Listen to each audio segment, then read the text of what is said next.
전 세계가 충격에 빠졌습니다. 브라질 도심에서 100명이 넘는 사상자가 발생했습니다. 범죄 조직 소탕을 위한 작전, 클린시티. 정의를 말하던 선언의 결과는 참혹한 학살이었죠. 하지만 지구 반대편, 한국은 조용히 말했습니다. 우리는 총을 쓰지 않습니다. 세계는 비웃었습니다. 소국 주제에 총 없이 범죄를 막는다고? 정치적 쇼는 그만하시오. 그런데 단 한 달 뒤 한국의 시스템을 본 제네바 UN 본부가 발칵 뒤집혔습니다. 한국형 보안 시스템 적극 수용, 찬성 187표 반대 제로. 오늘부로 UN은 무력 중심 치안의 종말을 선언한다. 대체 한국이 쥐고 있던 무엇이 전 세계를 고개 숙이게 만든 걸까요? 총 한 발 없이 세상을 바꾼 대한민국의 정의, 지금 시작합니다. 2025년 9월 29일 새벽 브라질에서 120명이 넘는 사상자가 발생했습니다. 저는 그 소식을 UN 치안협력국 사무실에서 들었어요. 스위스 제네바의 새벽 공기는 차가웠지만 제 등골을 타고 흐르는 건 더 차가운 전율이었죠. 모니터 속 리우의 하늘은 붉게 물들어 있었고 헬기 소리와 총성이 뉴스 화면을 가득 채우고 있었습니다. 저는 클라우디아 모라예요. UN 치안협력국 국장으로 20년간 세계 각국의 치안 정책을 분석해왔죠. 테러와의 싸움, 조직범죄 소탕작전. 저는 그 모든 폭력의 현장을 숫자로 정리하고 보고서로 만들어왔습니다. 그리고 믿었어요. 때로는 폭력이 필요하다고, 질서를 세우기 위해선 강력한 힘이 있어야 한다고요. 화면 속에서 호드리고 벨라스코 사령관이 기자회견을 하고 있었습니다. 53세의 그는 브라질 군사경찰의 정점에 선 인물이었죠. 회색 제복 위로 훈장들이 빛나고 있었어요. 클린시티 작전은 성공적이었습니다. 우리는 붉은 커맨드의 핵심 거점을 무력화했고 이 도시의 질서를 되찾았습니다. 그의 목소리는 단호했어요. 하지만 제 옆 모니터에선 다른 화면이 흘러나오고 있었죠. 콤플렉소다 페냐 빈민가의 골목들, 피로 얼룩진 벽들, 울부짖는 가족들. 120명의 사망자 중 절반 이상이 민간인이었습니다. 사령관님, 민간인 사상자에 대해선 어떻게 생각하십니까? 한 기자가 물었죠. 벨라스코는 잠시 침묵했다가 대답했습니다. 전쟁에는 희생이 따릅니다. 우리는 더 큰 선을 위해 불가피한 선택을 했을 뿐입니다. 저는 그 말을 들으며 고개를 끄덕였어요. 그래, 불가피한 선택. 저도 지난 20년간 그렇게 믿어왔으니까요. 민간인 피해는 안타깝지만 어쩔 수 없는 부수적 손실이라고요. 하지만 그날 오후 제 생각은 흔들리기 시작했습니다. 국제인권감시단에서 긴급 성명을 발표했어요. 국제 엠네스티도 성명을 냈죠. UN 인권 최고 대표사무소에서도 조사단 파견을 검토한다는 발표가 나왔습니다. 제 이메일함은 각국 인권단체들의 항해 메일로 가득 찼어요. 이건 학살입니다. 치안작전이 아니에요. 법 집행이라는 이름의 국가 폭력입니다. 브라질 정부는 즉각 조사를 시작해야 합니다. 저는 그 메일들을 하나씩 읽으며 점점 더 불편해졌어요. 20년간 제가 해온 분석들이 머릿속을 스쳐 지나갔습니다. 멕시코의 전쟁, 필리핀의 강경 진압, 엘살바도르의 갱단 소탕작전. 저는 그 모든 사례를 연구하며 효과적인 폭력 사용에 대한 가이드라인을 만들어왔죠. 하지만 지금 리우의 참상을 보며 문득 깨달았어요. 그 가이드라인들이 정말 옳은 건지. 밤이 되자 소셜미디어가 폭발했습니다. 리우 작전의 영상들이 쏟아져 나왔어요. 헬멧캠에 찍힌 장면들, 드론이 촬영한 공중 화면들, 주민들이 휴대폰으로 찍은 영상들. 저는 그 영상들을 보며 점점 더 답답해졌죠. 한 영상에서 군사경찰이 민가에 진입하는 장면이 나왔어요. 문을 부수고 들어가더니 무차별로 제압하기 시작했죠. 나중에 확인된 바로는 그 집엔 무장 조직원이 없었습니다. 가족들만 있었어요. 다른 영상에선 도망가는 청년을 향해 등 뒤에서 제압하는 장면이 나왔습니다. 청년은 무장하지 않았고 손에 든 건 비닐봉지뿐이었어요. 이게 정의인가요? 한 트윗이 제 타임라인에 떴습니다. 간단한 질문이었지만 저는 대답할 수 없었어요. 20년간 확신했던 답이 갑자기 흔들리기 시작했죠. 다음 날 아침 긴급 화상회의가 소집됐습니다. UN 치안협력국 인권 최고 대표사무소, 각국 대표들이 모였어요. 저는 브라질 사태에 대한 브리핑을 준비했죠. 현재까지 확인된 사망자는 125명입니다. 그중 67명이 민간인으로 추정되고요. 부상자는 230명 이상이며 실종자도 18명에 달합니다. 회의실은 무거운 침묵에 잠겼어요. 프랑스 대표가 먼저 입을 열었습니다. 이건 명백한 과잉 진압입니다. 국제사회가 강력히 대응해야 합니다. 독일 대표도 동의했죠. 법 집행이라는 명분으로 이런 학살을 정당화할 순 없습니다. 하지만 미국 대표는 다른 의견이었어요. 조직 범죄에 맞서려면 강력한 대응이 필요합니다. 브라질 정부의 입장도 이해해야 해요. 회의는 평행선을 달렸습니다. 누군가는 인권을 외쳤고 누군가는 치안을 강조했죠. 저는 그 논쟁을 들으며 점점 더 혼란스러워졌어요. 대체 뭐가 옳은 건지, 정의는 어디에 있는 건지. 그때 한국 대표가 조용히 말했습니다. 저희는 다른 방식을 시도하고 있습니다. 회의실의 시선이 그에게 쏠렸어요. 저도 고개를 들었죠. 총을 쓰지 않고도 범죄를 예방하고 질서를 유지하는 방법을 연구하고 있습니다. K-시큐리티 시스템이라고 부르는데요. 순간 회의실이 웅성거렸어요. 몇몇은 코웃음을 쳤죠. 프랑스 대표가 냉소적으로 말했습니다. 총 없이 조직 범죄를 막는다고요? 그게 가능하다고 생각하십니까? 한국 대표는 담담하게 대답했어요. 저희는 지난 3년간 그렇게 해왔습니다. 강력 범죄율은 70% 이상 감소했고 민간인 피해는 거의 제로에 가깝습니다. 말도 안 됩니다. 영국 대표가 끼어들었죠. 범죄 조직은 폭력으로만 대응할 수 있어요. 그게 현실입니다. 저도 그렇게 생각했어요. 20년간 제가 본 모든 사례가 그걸 증명했으니까요. 총 없이 범죄를 막는다는 건 이상주의자들의 헛소리처럼 들렸습니다. 회의는 결론 없이 끝났어요. 각국 대표들은 흩어졌고 저는 사무실로 돌아왔죠. 모니터 속 리우는 여전히 혼란스러웠습니다. 장례 행렬이 거리를 메우고 있었고 시위대가 경찰서를 포위하고 있었어요. 벨라스코 사령관은 두 번째 기자회견을 열었습니다. 우리는 정의를 실현했습니다. 이 작전으로 리우는 더 안전해질 것입니다. 하지만 그의 말과 달리 리우의 거리는 더 위험해지고 있었어요. 붉은 커맨드는 보복을 선언했고 경찰과 갱단 사이의 총격전이 계속됐죠. 민간인 사망자는 계속 늘어났습니다. 저는 그날 밤 잠을 이룰 수 없었어요. 제가 지난 20년간 믿어온 것들이, 연구해온 것들이 정말 옳았는지, 폭력으로 질서를 세운다는 게 과연 가능한 건지. 머릿속에서 한국 대표의 말이 맴돌았습니다. 총을 쓰지 않고도 범죄를 예방하고 질서를 유지하는 방법. 말도 안 되는 소리였어요. 하지만 이상하게도 그 말이 계속 머릿속에서 떠나지 않았죠. 혹시, 정말 혹시, 우리가 놓치고 있던 뭔가가 있는 건 아닐까. 다음 날, 저는 한국 대표에게 이메일을 보냈습니다. K-시큐리티 시스템에 대해 더 알고 싶습니다. 자료를 보내주실 수 있을까요? 답장은 생각보다 빨리 왔어요. 자료보다는 직접 보시는 게 나을 것 같습니다. 서울에 오시면 저희 K-시큐리티 연구소장 김태원 박사님이 직접 설명해 드릴 겁니다. 저는 그 이메일을 읽으며 망설였어요. 서울까지 간다는 게 과연 의미가 있을까? 어차피 이상주의적인 실험일 뿐이 아닐까. 하지만 리우의 참상이 계속 머릿속을 떠나지 않았죠. 일주일 후 리우 작전의 최종 집계가 나왔습니다. 사망자 138명, 부상자 276명, 실종자 23명. 그리고 체포된 조직원은 고작 17명이었어요. 벨라스코가 말한 성공적인 작전의 결과였죠. 국제인권감시단은 보고서를 발표했습니다. 제목은 간단했어요. 리우의 학살국가 폭력의 실패. 저는 그 보고서를 읽으며 결심했습니다. 서울로 가야겠다고. 총 없이 질서를 세운다는 게 정말 가능한지 이 눈으로 직접 확인해야겠다고요. 20년간 제가 믿어온 모든 게 틀렸을 수도 있다는 두려움이 있었지만 그보다 더 큰 건 호기심이었습니다. 혹시, 정말 혹시 우리가 모르는 다른 정의가 있는 건 아닐까? 비행기 표를 예약하며 저는 문득 깨달았어요. 제가 지금 찾고 있는 건 단순한 치안 시스템이 아니라는 걸. 제가 정말 찾고 있는 건 폭력 없는 정의가 가능한지에 대한 답이었죠.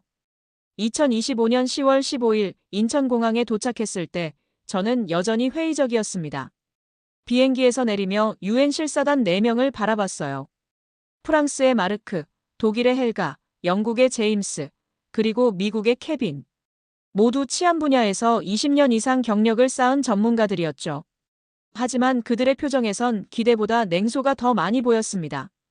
마르크가 입국 심사를 기다리며 중얼거렸어요. 총 없이 범죄를 막는다니 말이 됩니까? 어차피 쇼일 겁니다. 헬가도 동의했죠.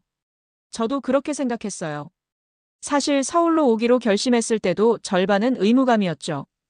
유엔 치안협력국 국장으로서 대안을 찾아야 한다는 책임감. 하지만 리우의 참상이 머릿속에서 떠나지 않았습니다. 120명의 사망자, 피로 얼룩진 골목들, 울부짖는 가족들. 폭력으로 세운 정의의 결말이었죠. 공항을 나서자 서울의 10월 공기가 차갑게 다가왔어요. 하지만 이상했습니다. 공항 밖은 조용했고 질서정연했죠. 경찰은 보이지 않았습니다. 제임스가 주위를 둘러보며 의아해했어요. 공항 밖인데 순찰하는 경찰이 한 명도 없다는 게 이상했던 거죠. 과학기술정보통신부 차관 한지윤이 우리를 마중 나왔습니다. 38살의 그녀는 단정한 정장 차림으로 차분하게 설명했어요. 서울에선 경찰이 거리를 순찰하지 않는다고 필요가 없다고 말했죠. 케빈이 코웃음을 쳤습니다. 범죄가 없는 도시라도 되냐는 투였어요. 한지윤은 미소를 지으며 대답했습니다. 범죄는 있지만 범죄가 일어나기 전에 대응한다고요. 호텔로 가는 차 안에서 저는 창밖을 바라봤어요. 명동거리는 사람들로 붐볐지만 혼란스럽지 않았습니다. 신호등은 작동했고 차들은 양보했죠. 길거리 가판대는 질서 있게 늘어서 있었고 상인들은 웃으며 손님을 맞이했어요. 헬가가 창밖을 가리키며 말했습니다. CCTV가 참 많다고 감시 사회 아니냐고요. 한지윤이 고개를 저었어요. 감시가 아니라 보호라고. 저 카메라들은 범죄를 찾는 게 아니라 위험을 예측한다고 말했습니다. 저는 되물었습니다. 위험을 예측한다고요? 20년간 치안을 연구했지만 범죄를 예측한다는 건 처음 들어봤거든요. 한지윤은 내일 경찰청 AI 통합관제센터에서 직접 보면 이해할 거라고 했죠. 그날 밤 호텔방에서 저는 잠들지 못했어요. 창밖으로 보이는 서울의 야경은 평화로웠습니다. 불빛들이 반짝였고 거리는 고요했죠. 리우의 밤과는 너무 달랐어요. 리우의 밤엔 총성이 있었고 비명이 있었고 공포가 있었습니다. 다음 날 아침 우리는 경찰청 AI 통합관제센터를 방문했습니다. 건물 외관은 평범했어요. 하지만 내부로 들어서자 거대한 스크린들이 벽을 가득 채우고 있었죠. 서울의 모든 거리, 모든 골목, 모든 건물이 실시간으로 화면에 펼쳐져 있었습니다. 경찰청 AI 예측팀장 박도현이 설명을 시작했어요. 36살의 그는 차분한 목소리로 말했죠. 13만 개의 센서와 8만 5천 대의 카메라를 통해 서울 전역의 데이터를 수집한다고요. 하지만 중요한 건 수집이 아니라 분석이라고 했습니다. 화면이 바뀌었습니다. 명동거리의 한 골목이 확대됐어요. 저기 보이시죠? 저 남성은 지금 술에 취해 있습니다. 걸음걸이 패턴과 신체 균형을 분석한 결과예요. 마르크가 비꼬듯 물었습니다. 그래서 술 취한 사람을 체포라도 하냐고요. 박도현이 고개를 저었어요. 그가 넘어지지 않도록 주변 가로등을 밝게 조정하고 인근 순찰 로봇에게 접근 신호를 보낸다고 했습니다. 만약 쓰러지면 즉시 구조 요청이 발송된다고요. 화면 속에서 작은 로봇이 취객에게 다가가 안전하게 귀가할 수 있도록 택시를 불러줬습니다. 3분 후 택시가 도착했죠. 저는 그 장면을 보며 당혹스러웠습니다. 이건 단속이 아니었어요. 보호였죠. 제임스가 물었습니다. 하지만 진짜 범죄는 어떻게 대응하냐고, 폭력이나 절도 같은 건 어떻게 막냐고요. 박도현이 다른 화면을 띄웠어요. 이태원의 한 골목이었습니다. 어젯밤 11시 42분, 이곳에서 시스템이 이상 징후를 감지했습니다. 두 그룹 간 언성이 높아졌고 신체 접촉이 시작됐죠. AI는 6초 내에 물리적 충돌이 발생할 확률을 87%로 예측했습니다. 그는 계속 설명했어요. 인근 순찰차에 즉시 출동 신호를 보냈고 2분 13초 만에 경찰이 도착했다고요. 충돌은 일어나지 않았다고 했습니다. 화면 속에서 경찰이 두 그룹 사이에 서는 장면이 보였습니다. 경찰은 총을 들지 않았어요. 대화를 시작했죠. 그리고 5분 후 두 그룹은 각자의 길로 갔습니다. 케빈이 중얼거렸어요. 총을 안 쓰네요. 경고조차 안 했다고요. 박도현이 담담하게 대답했습니다. 서울 경찰은 지난 3년간 총기를 단 한 번도 사용하지 않았다고, 필요가 없었다고요. 실사단은 침묵했습니다. 저도 말을 잃었어요. 리우에선 이틀 동안 3,000발의 총알이 발사됐습니다. 하지만 서울에선 3년간 단 한 발도 쏘지 않았죠. 그때 문이 열리며 한 남자가 들어왔습니다. K-시큐리티 연구소장 김태원이었어요. 41살의 그는 안경을 쓴 차분한 인상이었죠. 통제와 보호는 다릅니다. 김태원이 말했어요. 통제는 사람을 의심하고 제한합니다. 하지만 보호는 사람을 신뢰하고 지원하죠. 마르크가 비웃듯 말했습니다. 범죄자를 신뢰한다는 말이냐고요. 우리는 사람을 범죄자로 보지 않습니다. 김태원이 화면을 가리켰어요. AI는 사람을 판단하지 않습니다. 상황을 판단하죠. 술 취한 사람은 범죄자가 아니에요.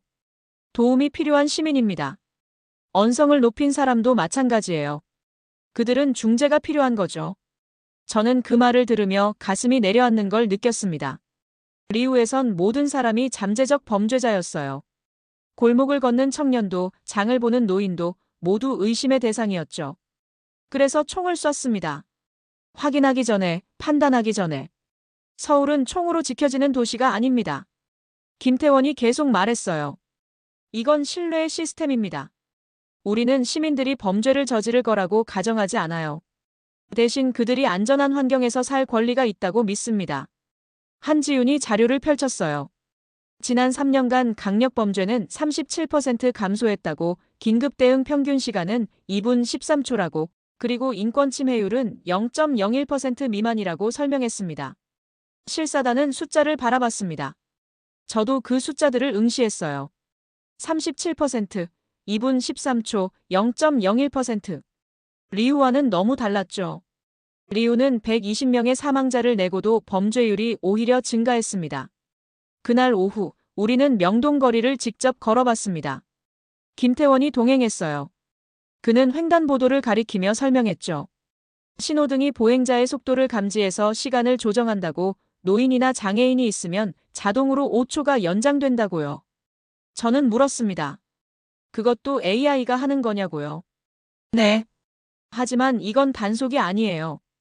배려입니다. 우리는 계속 걸었어요. 길거리 가판대 앞을 지났고 카페를 지나쳤죠.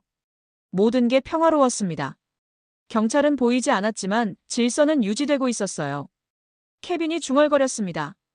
이상하다고, 경찰이 없는데도 사람들이 규칙을 지킨다고요. 그게 신뢰의 힘입니다. 김태원이 대답했어요. 사람들은 감시받는다고 느끼지 않아요. 보호받는다고 느끼죠. 그래서 스스로 질서를 만듭니다. 그날 밤 남산 전망대에서 서울의 야경을 바라봤습니다. 실사단과 함께였어요. 아무도 말하지 않았죠. 우리는 그저 불빛들을 바라봤습니다. 헬가가 조용히 말했어요. 이건 감시인가, 아니면 보호인가요? 저는 대답할 수 없었습니다. 20년간 제가 배운 모든 게 흔들리고 있었거든요. 감시와 보호, 통제와 신뢰, 폭력과 평화. 그 경계가 흐릿해지고 있었죠. 호텔로 돌아와 침대에 누웠지만 잠이 오지 않았어요. 머릿속에서 리우와 서울이 교차했습니다. 리우의 총성과 서울의 고요함, 리우의 피와 서울의 불빛, 리우의 절망과 서울의 평화. 벨라스코 사령관이 말했죠. 전쟁에는 희생이 따릅니다. 하지만 김태원은 말했어요. 우리는 사람을 범죄자로 보지 않습니다. 둘 중 뭐가 옳은 걸까요? 아니, 애초에 옳고 그름의 문제일까요? 문득 깨달았습니다. 리우와 서울의 차이는 기술이 아니었어요. 철학이었죠. 리우는 통제를 믿었고 서울은 신뢰를 믿었습니다. 리우는 폭력으로 질서를 세우려 했고 서울은 보호로 평화를 만들었어요. 신뢰로 유지되는 질서. 정말 가능한 걸까요? 창밖에 서울이 답하는 것 같았습니다. 불빛들이 반짝이고 있었고 거리는 고요했어요. 총성은 없었습니다. 하지만 정의는 작동하고 있었습니다. 2025년 11월 2일, 제네바 유엔 본부 회의장은 긴장으로 가득 차 있었습니다.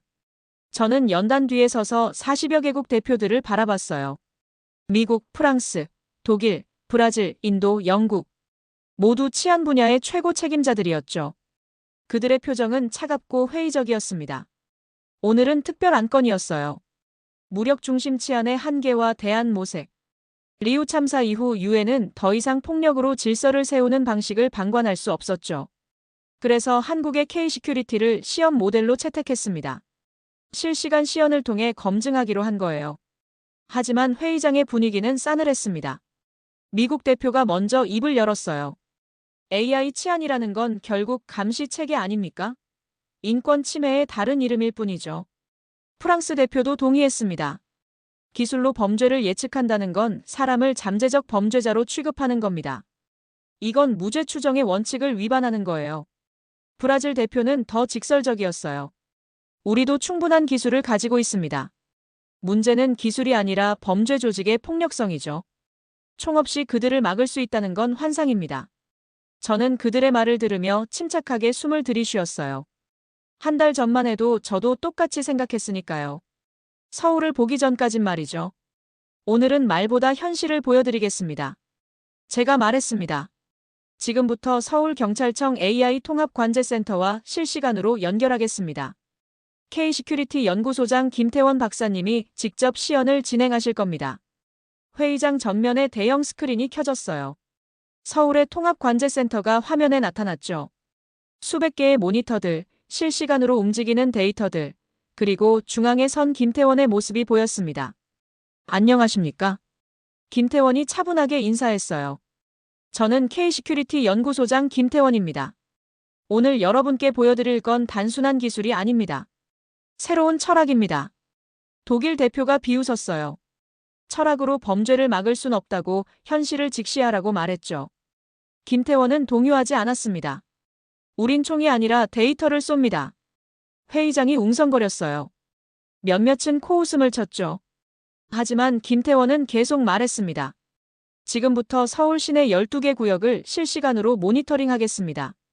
시스템이 위험을 감지하면 즉시 대응하는 모습을 보실 겁니다. 조작은 없습니다. 편집도 없습니다. 지금 이 순간의 서울입니다. 화면이 분할됐어요. 강남역, 홍대, 이태원, 명동, 여의도. 서울의 주요 지역들이 실시간으로 펼쳐졌습니다. 저녁 7시 퇴근 시간이었죠. 거리는 사람들로 붐볐어요. 현재 서울 시내에는 약 200만 명의 시민이 이동 중입니다. 시스템은 13만 개의 센서와 8만 5천 대의 카메라를 통해 실시간으로 패턴을 분석하고 있습니다. 인도 대표가 물었습니다.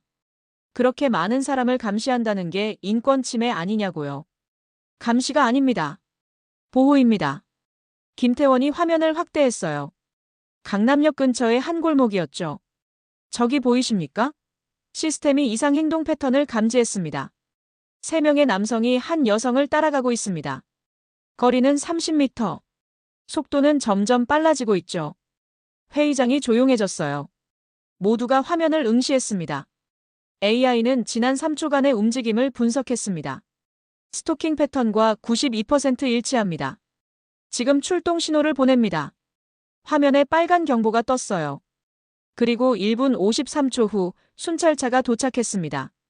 경찰 2명이 내렸죠. 그들은 세 남성에게 다가가 신분을 확인했어요. 여성은 안전하게 보호됐습니다. 범죄는 일어나지 않았습니다. 우리가 먼저 도착했으니까요. 김태원이 말했어요. 영국 대표가 손을 들었습니다. 그건 우연일 수도 있다고 한 번의 성공이 시스템을 증명하진 못한다고 말했죠. 맞습니다. 그래서 준비했습니다. 김태원이 다른 화면을 띄웠어요. 통계 자료였습니다. 오늘 하루 동안 시스템이 감지한 위험 상황은 총 234건입니다. 그중 실제 범죄로 이어질 확률이 80% 이상인 경우는 47건이었죠. 우리는 47건 모두의 평균 2분 13초 내로 대응했습니다. 그래서요? 프랑스 대표가 물었어요. 결과는요? 47건 중 43건이 예방됐습니다. 4건은 범죄로 이어졌지만 피해자 부상은 없었습니다. 평균 대응 시간이 2분 23초였으니까요. 회의장이 술렁거렸어요. 예측 성공률 91.5%, 피해 제로. 믿기 어려운 숫자였죠. 그때였습니다. 화면에 새로운 경보가 떴어요. 홍대 인근 주택가, 긴급도 최상. 시스템이 주거 침입 패턴을 감지했다고 나왔습니다. 지금 보시는 게 실시간입니다. 김태원의 목소리가 긴장됐어요. AI가 한 주택의 이상 징후를 포착했습니다. 창문 센서 반응, 내부 조도 변화, 비정상적 움직임 감지. 주거 침입 확률 89%입니다. 화면이 해당 구역으로 전환됐어요. 조용한 주택가였죠. 겉으로는 아무 문제가 없어 보였습니다. 출동 신호 발송. 예상 도착 시간 1분 50초. 저는 손에 땀을 쥐었어요. 회의장의 모든 사람들이 숨을 죽이고 화면을 봤죠. 이건 연출이 아니었습니다. 진짜였어요. 1분 40초. 순찰차가 골목에 진입했습니다. 1분 50초. 경찰이 해당 주택 앞에 도착했어요. 2분 10초. 현관문이 열렸고 검은 옷을 입은 남자가 뛰쳐나왔습니다. 경찰이 그를 제지했죠. 남자는 저항했지만 총은 사용되지 않았어요. 2분 후 남자는 체포됐습니다. 확인 결과 전과 오범의 절도범이었습니다. 집주인은 출근 중이었고 집은 비어 있었죠. 만약 우리가 도착하지 않았다면 피해액은 최소 500만 원으로 추정됩니다. 회의장은 침묵에 잠겼어요. 미국 대표가 천천히 고개를 끄덕였습니다. 프랑스 대표는 말을 잃었죠. 브라질 대표는 화면을 멍하니 바라봤어요. 이건 치안이 아니라 예언이군요. 인도 대표가 중얼거렸습니다. 김태원이 대답했어요. 예언이 아닙니다. 패턴 분석입니다. 범죄는 무작위로 일어나지 않아요. 항상 징후가 있습니다. 우리는 그 징후를 읽을 뿐이죠. 하지만 독일 대표가 머뭇거리며 말했어요. 이 정도 시스템이면 사생활 침해가 심각하지 않습니까? 데이터 보호율 100%입니다. 과기정통부 차관 한지윤이 화면에 나타났어요. 모든 데이터는 익명화되며 개인 식별 정보는 법원 영장 없이 절대 열람할 수 없습니다. 시스템이 보는 건 사람이 아니라 패턴입니다.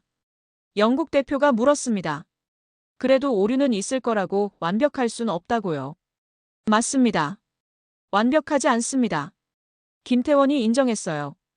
예측 정확도는 92.3%입니다. 나머지 7.7%는 오판이죠. 하지만 중요한 건 이겁니다. 우리의 오류는 사람을 죽이지 않습니다. 그 말에 회의장이 다시 조용해졌어요. 리우가 떠올랐죠. 120명의 사망자. 벨라스코 사령관의 불가피한 희생이라는 변명. 폭력으로 세운 정의의 끝. 리우에선 이틀 동안 3,000발의 총알이 발사됐습니다. 김태원이 말했어요. 서울에선 3년간 단 한 발도 쏘지 않았습니다. 어느 쪽이 더 정의로울까요? 아무도 대답하지 못했습니다. 저는 연단에서 회의장을 둘러봤어요. 40여 개국 대표들의 얼굴이 보였죠. 냉소는 사라졌습니다. 대신 경악과 혼란이 자리 잡았어요. 지금 우리가 본 건 뭡니까? 프랑스 대표가 물었습니다. 미래입니까? 아닙니다. 제가 대답했어요. 현재입니다. 지금 이 순간 서울에서 작동하고 있는 현실입니다. 회의는 3시간 더 이어졌어요. 각국 대표들은 질문을 쏟아냈고 김태원과 한지우는 차분하게 답했죠. 기술적 세부사항, 법적 근거, 윤리적 기준, 국제 협력 가능성. 모든 걸 투명하게 공개했습니다. 회의가 끝날 무렵 미국 대표가 손을 들었어요. 한 가지만 묻겠습니다.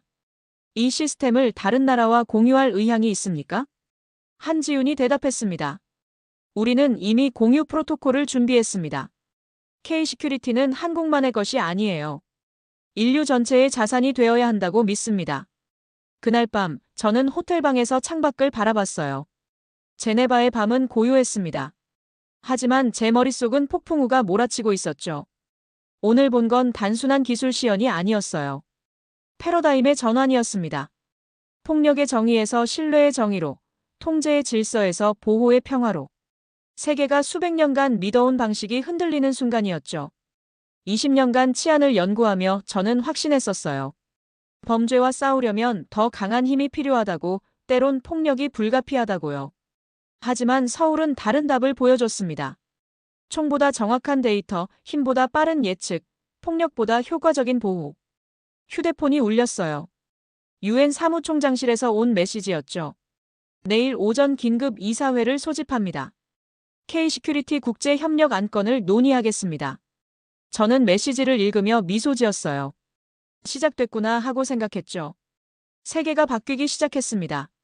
다음 날 오전, UN 이사회가 열렸습니다. 15개 이사국 대표가 모였어요. 안건은 간단했죠. K-시큐리티 국제협력협정 체결 여부. 표결은 빨랐습니다. 찬성 13, 기권 2, 반대 0. 협정이 통과됐어요. 회의장에 박수가 터져나왔습니다. 저도 박수를 쳤죠. 눈물이 날 것 같았어요. 리우의 참상을 떠올렸습니다. 120명의 사망자, 피로 얼룩진 골목들, 울부짖는 가족들. 그들을 위해서라도 세계는 달라져야 했어요. 김태원과 한지윤이 서명대에 섰습니다. UN 사무총장이 그들과 악수했죠. 카메라 플래시가 터졌어요. 역사적인 순간이었습니다. 저는 그 장면을 보며 깨달았어요. 오늘 바뀐 건 치안 시스템만이 아니라는 걸요. 정의에 대한 정의가 바뀐 겁니다. 폭력이 멈추고 신뢰가 작동하기 시작했죠. 회의장을 나서며 창밖을 봤어요. 제네바의 하늘은 맑았습니다. 그리고 문득 생각했죠. 지금 우리가 보고 있는 건 미래인가? 아니었어요. 이건 이미 시작된 현재였습니다. 그날 세계는 총보다 정확한 정의를 목격했습니다.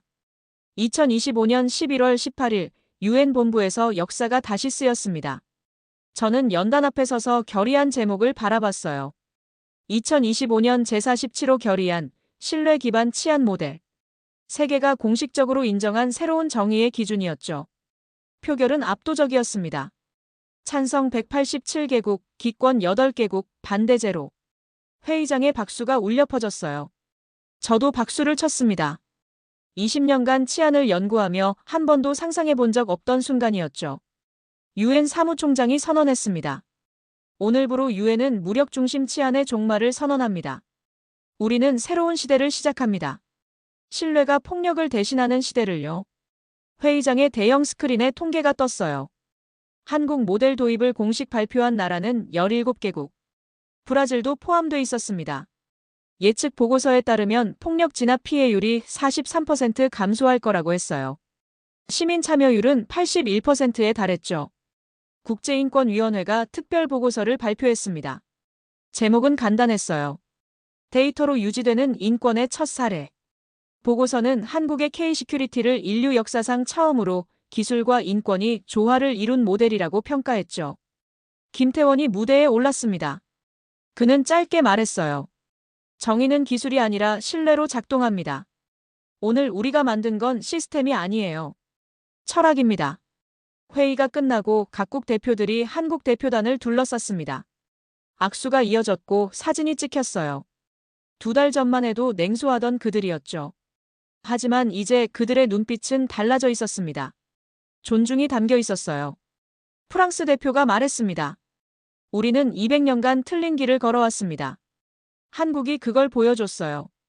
독일 대표도 고개를 끄덕였죠. 파리도 베를린도 곧 바뀔 겁니다. 서울처럼요. 저는 그들의 대화를 들으며 가슴이 벅차올랐어요. 리우의 참상이 떠올랐습니다. 120명의 사망자, 피로 얼룩진 골목들, 울부짖는 가족들. 그 비극이 이 변화를 만들었죠. 고통이 교훈이 됐고 절망이 희망으로 바뀌었습니다. 그날 밤 호텔방에서 뉴스를 봤어요. 전 세계 언론이 오늘의 결의안을 보도하고 있었죠. BBC는 총 없는 정의의 시대라는 제목으로 특집을 냈습니다. CNN은 한국 모델, 세계 치안의 새 기준이라고 보도했어요. 프랑스 르몽드는 신뢰가 폭력을 이긴 날이라는 사설을 실었죠. 하지만 제 눈길을 사로잡은 건 브라질 뉴스였습니다. 리우데자네이루에서 시민 10,000명이 거리로 나왔다고 했어요. 그들은 플래카드를 들고 있었죠. 우리도 서울처럼 총성 없는 리우를 원한다. 신뢰의 치안을 도입하라. 시민단체 활동가 마르셀로 루이스가 마이크를 잡고 외쳤습니다. 세계가 바뀌고 있습니다. 리우도 바뀌어야 합니다. 더 이상 우리 아이들이 총성 속에서 자라선 안 됩니다. 저는 그 장면을 보며 눈물이 났어요. 2달 전 제가 떠난 리우는 절망으로 가득했었죠. 하지만 이제 그들에게도 희망이 생긴 거예요. 작은 희망이지만 분명한 변화의 씨앗이었습니다. 다음 날 저는 결심했어요. 리우로 돌아가야겠다고. 변화의 현장을 직접 봐야겠다고요. 사흘 후 저는 리우데자네이루 공항에 도착했습니다. 2달 만에 돌아온 리우는 여전히 복잡했어요. 하지만 뭔가 달라진 게 느껴졌죠. 공항 밖 광고판에 새로운 문구가 붙어 있었습니다. 리우의 새로운 미래, 신뢰로 시작합니다. 브라질 정부가 내건 슬로건이었어요. 시내로 들어가는 길에 저는 창밖을 바라봤습니다. 콤플렉소다 페냐 빈민가를 지나쳤어요. 2달 전 120명이 죽었던 그곳. 여전히 총탄 자국이 남아 있었지만 거리에는 사람들이 걷고 있었죠. 아이들이 축구를 하고 있었고 가판대에선 상인들이 물건을 팔고 있었습니다. 한 건물 벽에 벽화가 그려져 있었어요. 평화의 비둘기와 함께 적힌 문구. 우리는 총성이 아닌 대화로, 폭력이 아닌 신뢰로. 누군가 그 밑에 작은 글씨를 덧붙여 놓았더군요. 서울에서 배운다. 저는 차를 세우고 내렸습니다. 골목을 걸어 들어갔어요. 2달 전 이곳은 전쟁터였죠. 헬기가 날아다녔고 총성이 울렸고 피가 흘렀습니다. 하지만 지금은 평범한 빈민가의 오후였어요. 한 카페 앞에 사람들이 모여 있었습니다. 저는 다가가서 물었어요. 무슨 일이냐고요? 시정부에서 나온 사람들이에요. 한 여성이 대답했습니다. 새로운 치안 시스템을 설명하러 왔대요. 한국에서 배운 거라고 하더라고요. 저는 카페 안으로 들어갔습니다. 시정부 직원이 노트북으로 프레젠테이션을 하고 있었어요. 화면에는 익숙한 다이어그램이 보였죠. 센서 네트워크, 데이터 분석, 예측 시스템, K-시큐리티의 기본 구조였습니다. 우리는 더 이상 총으로 질서를 세우지 않을 겁니다. 직원이 말했어요. 대신 여러분을 보호할 겁니다. 범죄가 일어나기 전에 막을 거예요. 서울이 그랬던 것처럼요. 한 노인이 손을 들었습니다. 정말 가능합니까? 우리 같은 빈민가에서도요? 가능합니다. 직원이 단호하게 대답했어요. 서울도 처음엔 불가능해 보였습니다. 하지만 그들은 해냈어요. 우리도 할 수 있습니다. 사람들이 고개를 끄덕였습니다. 여전히 의심스러워하는 눈빛도 있었지만 희망도 보였어요. 작은 희망이지만 분명히 존재했습니다. 카페를 나서며 저는 골목 끝을 바라봤어요. 아이들이 드론을 띄우며 웃고 있었죠. 2달 전 이 골목에선 총성이 울렸습니다. 하지만 지금은 아이들의 웃음소리가 들렸어요. 저는 그 순간 깨달았습니다. 변화는 이미 시작됐다는 걸요. 천천히, 조심스럽게, 하지만 분명하게. 리우도 바뀌고 있었어요. 서울이 보여준 길을 따라서요. 그날 저녁 호텔방에서 보고서를 작성했습니다. 유엔에 제출할 최종 보고서였죠. 저는 키보드를 두드리며 지난 2달을 떠올렸어요. 리우의 참사, 서울의 평화, 제네바의 결의. 그리고 다시 돌아온 리우의 변화. 이 모든 게 하나의 이야기였습니다. 폭력의 시대가 끝나고 신뢰의 시대가 시작되는 이야기였죠. 보고서의 마지막 문장을 쓰며 저는 오랫동안 생각했어요. 어떤 말로 끝내야 할까?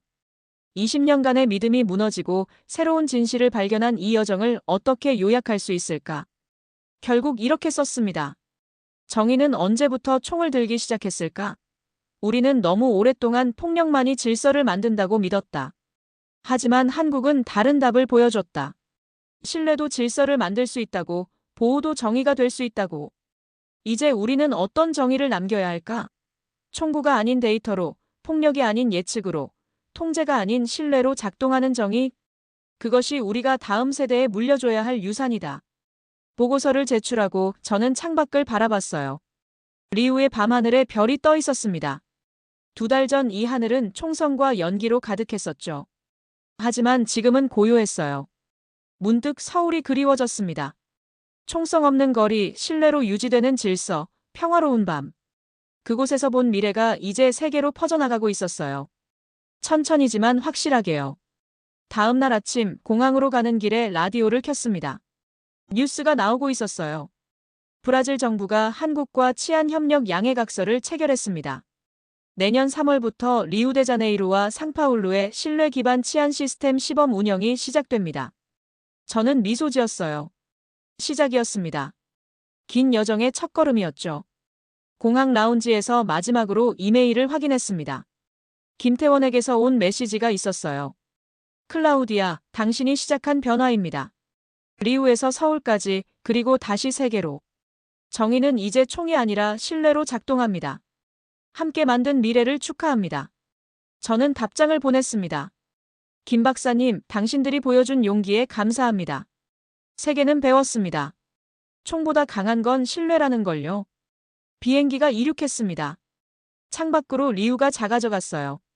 저는 그 도시를 바라보며 생각했죠. 언젠가 이곳도 서울처럼 될 거라고. 총성 대신 웃음소리가, 공포 대신 평화가 가득한 도시가 될 거라고요. 그리고 깨달았습니다. 한국이 세계에 남긴 건 기술이 아니었어요. 철학이었죠. 사람을 의심하지 않고 보호하는 철학, 폭력으로 억누르지 않고 신뢰로 품는 철학. 그것이 진짜 정의였습니다. 구름 위로 올라가자 하늘이 맑았어요. 햇살이 날개를 비추고 있었죠. 저는 눈을 감고 생각했습니다. 20년간 저는 폭력의 정의를 믿었어요. 하지만 이제 압니다. 진짜 정의는 총구에서 나오지 않는다는 걸요. 신뢰에서 시작된다는 걸요. 세계는 오랫동안 틀린 길을 걸어왔습니다. 하지만 이제 방향을 바꿨어요. 한국이 보여준 길을 따라서요. 총 없는 정의, 신뢰로 작동하는 질서, 보호로 유지되는 평화. 그것이 한국이 세계에 남긴 답이었습니다. 그날 세계는 총보다 신뢰가 더 강하다는 걸 배웠습니다.